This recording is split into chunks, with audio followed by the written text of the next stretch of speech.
apa ni? Ini ialah bilik learning activity room. Di sini, guru boleh mengajar murid dengan menggunakan teknologi. Oh, Afidah, ini apa?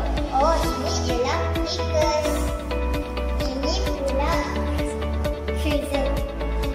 Ini pula presentation.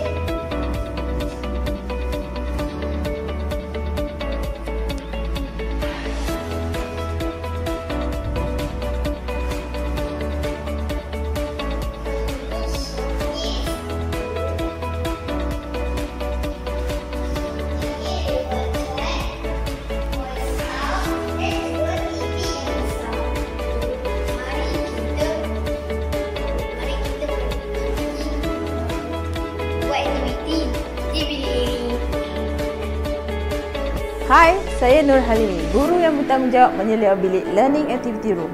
Konsep bilik ini ialah aktiviti pembelajaran secara digital. Untuk pengetahuan, bilik ini digunakan bergilir-gilir mengikut jadual yang ditetapkan. Murid akan berada sepanjang hari dari pagi hingga pulang.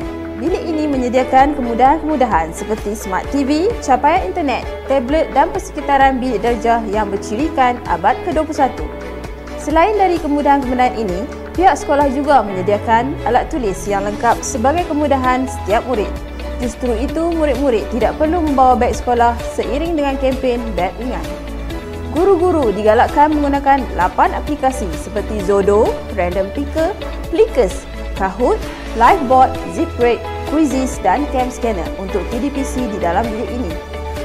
Giliran masuk ke bilik ini sentiasa dinanti-nantikan oleh murid disebabkan oleh keselesaan kerana dilengkapi dengan pendingin hawa dan dekorasi bilik yang berbeza dengan bilik darjah biasa.